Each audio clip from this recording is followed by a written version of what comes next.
Ang tips lang namin is manalig kayo sa Diyos at hingin nyo sa Kanya. At kung ano man yung ibibigay nyo sa inyo ay huwag nyong pakawalan, syempre. Kasi biyaya niya yun eh.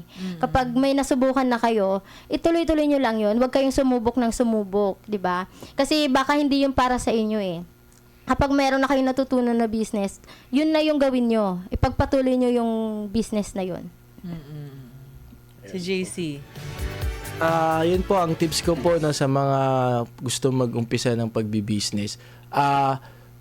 Gawin nyo lang ng buong puso yung negosyo na itatay. Syempre, unang-una dapat magbigay tayo ng value sa ating mga customer.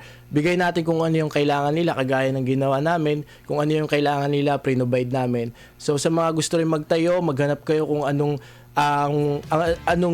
kailangan dyan sa lugar nyo, i-provide nyo yung value na yon.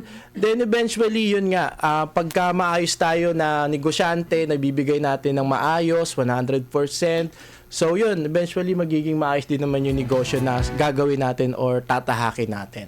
Tama.